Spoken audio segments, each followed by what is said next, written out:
Halo Rebaners dimanapun kalian berada, bagaimana kabarnya? Kembali lagi bersama saya si El yang hobi merangkum film. Saya sangat bersemangat sekali hari ini dan semoga kalian juga tetap semangat karena kali ini saya akan merangkum sebuah film yang sangat amat brutal dan beradrenalin, melebihi iuran BPJS. Film ini berjudul Nobody, dirilis pada tahun 2021. Penasaran dengan film ini? Jadi langsung saja pasang handsfree, menyesuaikan posisi rebahan, kencangkan celana dalam, dan selamat menonton. Kisah akan berfokus pada pria parubaya bernama Hutz Mansell. Ini orangnya, di mana beliau adalah sosok ayah sekaligus kepala keluarga bagi istri dan kedua anaknya. Hutz sendiri bekerja di perusahaan sang ayah mertua sebagai administrasi yang mana hari-harinya diisi dengan rutinitas monoton dan begitu-begitu saja, tanpa ada sesuatu yang beradrenalin sedikit pun.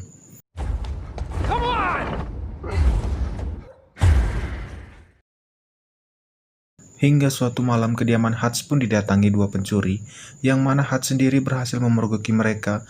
Namun, karena suatu hal tertentu, Hutz pun membiarkan mereka mengambil uang receh yang jumlahnya tidak terlalu banyak. Take it. Give me your fucking ring! Tak diduga, anak sulung Hutz pun berhasil menyergap salah satu pencuri itu. Dan ketika pencuri yang lain teralihkan pertahanannya, kita akan melihat Hutz memegang sebuah tongkat golf dan berniat untuk memukulnya. Namun apa yang terjadi, Hutz justru meminta anaknya untuk melepaskan pencuri itu dan membiarkan mereka berdua kabur begitu saja. I said let him go.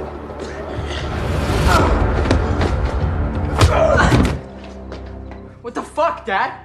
Alhasil anak sulungnya pun merasa sangat kecewa dengan sikap Hutz, ditambah lagi dengan sikap polisi yang seolah ikut menunjukkan rasa kecewa terhadap sosok ayah sepertinya. You know, if that was my family.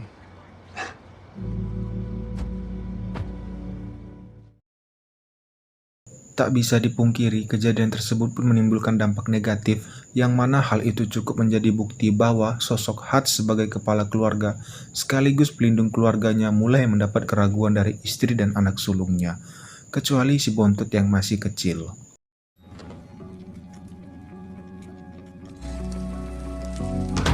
Tak cukup sampai di situ, tetangga sebelah rumahnya pun memberi sindiran keras dan mengatakan bahwa jika rumahnya kemalingan, dia tentu tidak tinggal diam dan akan memberikan sedikit pelajaran kepada maling tersebut. Dan itu cukup membuat Hutz sedikit roasting.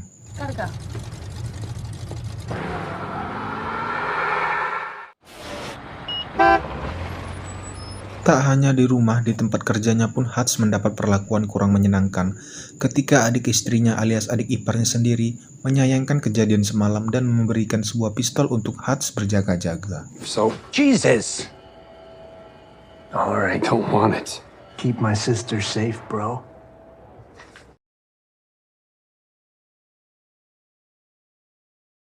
Ini adalah ayah mertuanya alias bos tempat ia bekerja, di mana beliau membicarakan tentang rencana Hutz membeli perusahaannya ini, karena dengan usianya yang sudah tua, beliau atau sang mertuanya ini berniat untuk pensiun, namun karena harganya belum sesuai, Hutz pun diminta memikirkannya kembali. Di luar kepenatan dan rutinitasnya, Hutz ternyata memiliki radio khusus di kantornya, di mana dia sering berbicara dengan seseorang yang nampaknya adalah teman lama, di mana hal itu menjadi sebuah pertanyaan misterius tentang siapakah sosok Hutz sebenarnya, dan percakapan Hutz dengan seseorang di radio tersebut akhirnya menguak fakta menarik tentang kenapa alasan Hutz tidak melakukan perlawanan di malam itu. Karena ternyata Hutz sudah mengetahui secara detail tentang kedua pencuri itu, yang mana mereka adalah sepasang suami istri yang kemungkinan besar sedang mengalami krisis ekonomi. Karena jika mereka maling profesional yang sering melakukan aksi, tidak mungkin mereka melakukan pencurian hanya untuk uang receh yang tidak terlalu banyak. Dan paling menarik dari semua itu adalah pistol yang mereka gunakan malam itu sama sekali tidak berpeluru, dan itu adalah alasan kuat kenapa Hutz malam itu tidak melakukan perlawanan. Dan dengan semua fakta barusan dan denhan semua analisa yang Hutz bisa lakukan, ini jelas menambah rasa penasaran kalian, saya, atau kita semua tentang siapakah sosok Hutz sebenarnya. Seriously? Selepas pulang kerja, Hutz pun pergi ke panti jompo untuk menjenguk ayahnya yang tentu sudah aba-aba, di mana beliau hanya bisa duduk di atas sofa sambil menonton TV Ada Apa Dengan Cinta. You don't look okay. Saat pulang, Hutz pun berdiri di depan rumahnya, di mana dia melihat keluarganya sendiri dan dia merasa cukup kecewa dengan dirinya sendiri yang gagal menjadi seorang sosok pelindung bagi keluarganya. Dan itu membuat Hutz merasa gelisah, galau merana. Saat sudah masuk ke rumah, istri dan anak sulungnya pun masih bersikap cuek terhadapnya. Namun ketika si Bontot mengeluhkan tentang kalung anjingnya yang hilang dan mungkin terbawa 2 pencuri semalam, disitulah Hutz benar-benar merasa sangat emosi. Dengan cepat Hutz pun ke panti jompo tempat ayahnya tinggal, di mana dia mengambil sebuah pistol yang disimpannya di sana, dan dengan sebuah petunjuk tato pada lengan si pencuri yang dilihatnya pada malam itu, Hutz pun berencana untuk mencari kedua pencuri itu dan mengambil kembali kalung anjing milik anaknya. There's this thing I gotta do.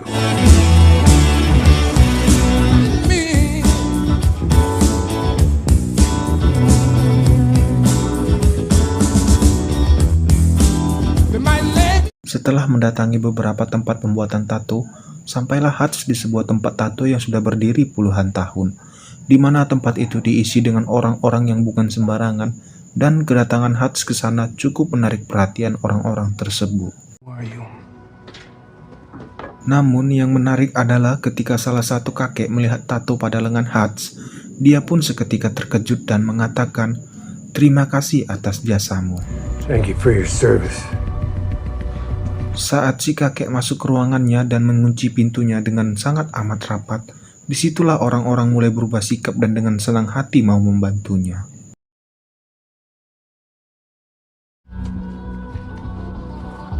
How can I help you? In the direction of this person. Tak mau membuang waktu, Hutz pun sudah berada di kediaman kedua pencuri itu, di mana Hutz muncul seperti Baba Yaga alias The Boogeyman, dan langsung meminta kalung anjing anaknya dikembalikan. Namun saat Hutz ingin melakukan hal yang lebih dari itu, tiba-tiba aksinya berhenti ketika melihat bayi kedua pencuri itu menangis, hingga Hutz pun kesal kepada dirinya sendiri dan memukul tembok hingga kedua tangannya berdarah. Dan disinilah dia sekarang duduk di dalam bus menuju rumah dengan semua perasaan kesal yang gagal untuk dilampiaskan. Namun suatu keberuntungan terjadi ketika ada kelompok pemuda yang mabuk dan masuk ke dalam bus, di mana hal itu membuat Hutz tersenyum karena akhirnya mendapat sasaran empuk untuk dijadikan bahan pelampiasan emosi. Dan ketika para penumpang panik karena kedatangan sekelompok pemabuk, Hutz pun dengan santainya berjalan melewati mereka, kemudian mempersilahkan sang supir untuk keluar lalu masuk kembali ke dalam bus dan menguncinya dengan rapat. Lantas apa yang akan dilakukan Hutz? Ya, dia akan menghajar mereka semua.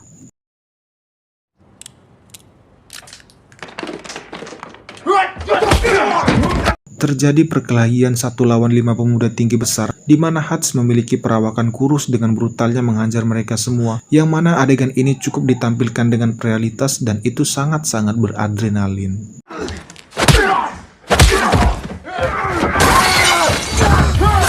Dan sampai sini sudah jelas bahwa Hutz bukan pria yang bukan siapa-siapa, tapi bukan pria sembarangan. Ketika di rumah, sang istri pun awalnya terkejut dengan banyaknya luka di tubuh Hutz. Namun tanpa banyak pertanyaan, dia pun mengobati Hutz dengan sepenuh hati dan menemaninya sampai dia tertidur lelap. Sementara itu adegan berpindah ke tempat lain, yang mana kita akan melihat seseorang semacam mafia bernama Yulia Kuzinetso, atau biasa dipanggil Yuli. Yang mana Yuli terlihat berjoget dan bernyanyi di sebuah klub malam yang cukup ramai pada malam itu. Yuli sendiri adalah seorang mafia yang memiliki usaha penyimpanan uang, yang mana rekan-rekan sesama mafianya mempercayai semua uang milik mereka di penyimpanan tempat milik Yuli. Dan saat mereka bersama, Yuli pun ditegur oleh para rekannya, yang mana sikap tidak gagah dirinya saat berjoget dan bernyanyi di depan umum, yang mana sikapnya tersebut dianggap bisa menurunkan kepercayaan sebagian besar dari mereka semua, karena menunjukkan tidak adanya wibawa dan rasa hormat dalam diri Yuli. Dan apa yang dilakukannya? Yuli tiba-tiba memecahkan gelas kemudian menyerang salah satu pengunjung di sana, lalu menggorok lehernya tepat di hadapan para rekan-rekannya tersebut. Dan itu cukup membuktikan bahwa Yuli adalah orang yang berbahaya yang bisa membuat kepercayaan mereka semakin meningkat. Tak lama Yuli mendapat telepon dari rumah sakit yang mana adiknya tersebut ternyata adalah salah satu korban Hutch saat peristiwa di dalam bus tadi. Yuli pun marah besar dan mencoba menginterogasi satu persatu teman adiknya mengenai pelaku yang telah membuat adiknya babak belur, di mana salah satu temannya berhasil mendapatkan kartu identitas milik kerjanya Hutch. How can I find this man? Singkat cerita, esok pagi pun tiba. Hutch pun terlihat sudah pulih seperti sedia kala dan tak lama mendapat panggilan telepon dari yang biasa menemaninya di radio, yang mana temannya tersebut memperingatkan tentang kejadian semalam bahwa salah satu orang yang dihajar Hutch adalah anggota keluarga mafia besar Rusia berbahaya, yakni Yuli.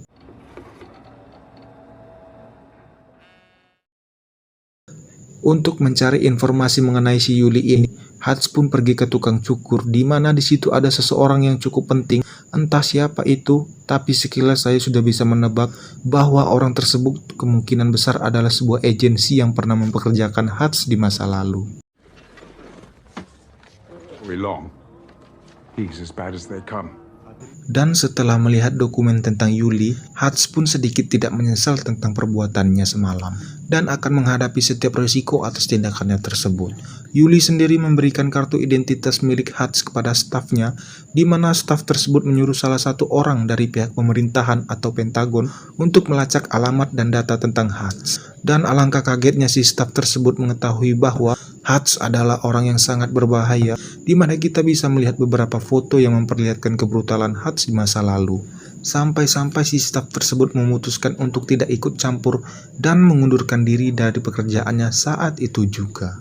I'm out, no need to pay. Good luck. Why you much?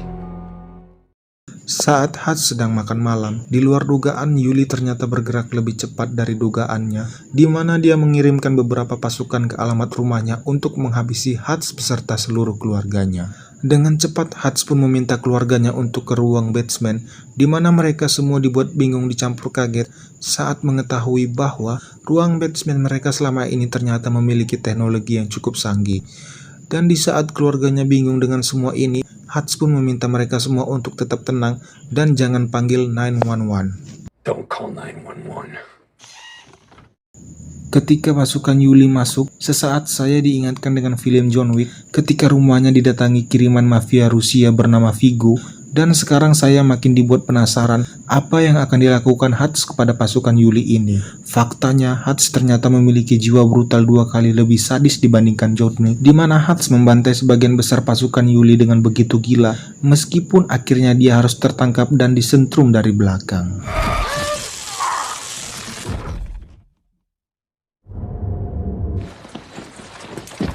Namun bukan Hutch namanya jika dia bisa tertangkap dengan begitu mudah, karena saat dalam perjalanan, Hutch pun bisa melepaskan borgol dengan cukup mudah dan membuat mobil mereka terguling, yang membuat ketiga pasukan itu tewas mengenaskan.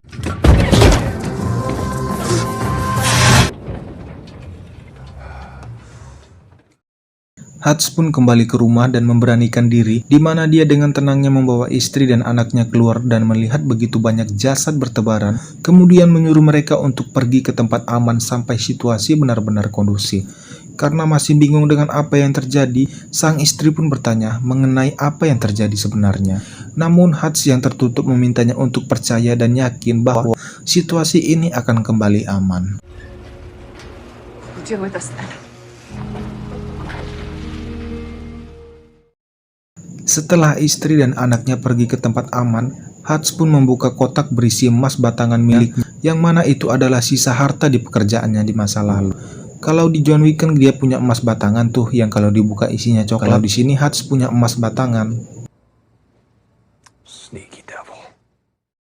Sementara itu, sang ayah yang ada di panti jompo pun didatangi oleh 2 orang suruhan Yuli, yang mana mereka bermaksud untuk membunuh beliau sesuai perintah dari Yuli.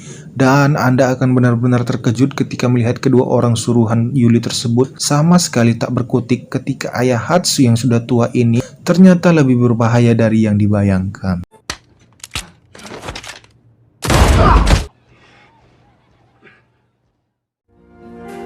What a wonderful world. Setelah membakar rumah beserta seluruh pasukan Yuli, Hutch pun menemui ayah mertuanya untuk membeli perusahaan tempat dia bekerja dengan emas batangan miliknya. Si adik ipar pun menolak kesepakatan tersebut dan akan memukulnya. Namun Hutch yang sudah tidak peduli dengan cepat memukul perut si adik ipar, yang mana dia sangat amat kesakitan untuk kemudian Hutch memintanya tarik nafas pelan-pelan dan duduk dengan manis. Now get out of here.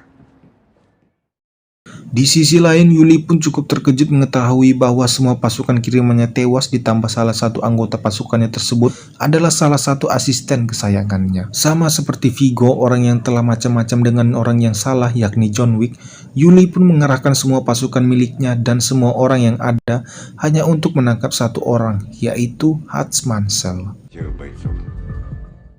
Hutch sendiri terlihat sedang mempersiapkan sebuah rencana untuk ini semua, yang mana Hutch berniat untuk melakukan perang kepada Yuli setelah mengetahui bahwa Yuli telah berani mengirim pasukan untuk membunuh keluarganya. Tanpa ragu, tanpa takut sedikit pun, Hutch pun mendatangi tempat penyimpanan uang milik Yuli, di mana dia dengan santai membantai semua pasukan bersenjata di sana, yang mana itu menyiratkan satu hal bahwasannya Hutch pernah melakukan hal yang lebih buruk dari ini di masa lalu.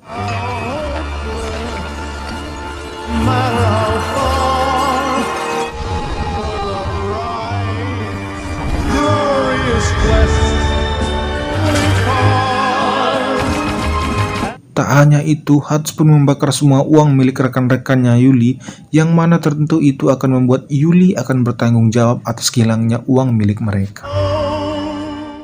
Dan yang paling gila dari situ adalah, setelah Hutch mau menghancurkan bisnis Yuli, Hutch pun dengan bernyali nekat datang sendirian ke klub milik Yuli, yang mana kita bisa melihat dia sedang asik makan tanpa ada rasa takut dengan Yuli dan semua pasukannya. Enjoying your meal? Namun di balik semua tindakan dan nekatnya itu, Hutch ternyata memiliki ide brilian ketika dia membawa sebuah peledak tepat di atas meja yang membuat Yuli meminta semua orang untuk keluar dari sana. Tanpa banyak basa-basi, Hutch pun langsung mengungkapkan tujuannya datang ke sini, di mana dia menawari sebuah kesempatan damai untuk tidak lagi mengejarnya dan keluarganya. Hingga saat Hutch mengatakan bahwa dia sudah membakar semua uang dan usaha milik Yuli, Hutch pun menyarankan agar Yuli berhenti dari pekerjaan mafianya dan menjadi orang baru yang lebih baik. Think it over. Saat keluar, Hutch pun menunggu apa yang akan dilakukan Yuli, hingga saat Yuli keluar dan akan mengajarnya. Jangan salahkan Hutch jika Yuli memilih mati ketimbang berdamai dengan tawarannya tadi. Terjadi kejar-kejaran di mana mobil Hutch diberondong ratusan peluru, dan sampai di tempat perusahaan miliknya, Hutch pun tiba-tiba ditolong dengan orang yang menembaknya dari atas, yang ternyata adalah orang yang sering berbicara dengan dia di radio, sekaligus anak angkat ayahnya yang sudah dianggap sebagai adik sendiri oleh Hutch. Pria ini bernama Harry. Namun bukan itu kejutannya, karena tiba-tiba si ayah Hutch yang sudah aba-aba yang sudah ujur ini ikut menolongnya, di mana mereka berdua berencana untuk membantu Hutch menghabisi mafia Rusia jahat itu. If I didn't miss this shit. Sementara itu, Harry terlihat sedang bertarung jarak dekat setelah pasukan Yuli berhasil masuk ke dalam, yang mana Harry melakukan sebuah tembakan luar biasa ketika 3 orang langsung tewas hanya dengan satu tembakan yang dilagangkan olehnya. Namun Hutch tetaplah orang yang paling brutal saat ini, di mana dia menggunakan jebakan tikus untuk membuat sebuah peledak kecil. Kemudian saat orang-orang itu terkejut, Hutch pun kemudian dengan cepat menembak mereka dengan jarak dekat untuk kemudian mengambil sebuah pistol dari kulkas, lalu menghabisi yang lain dengan tembakan linggis yang sudah dibuatnya.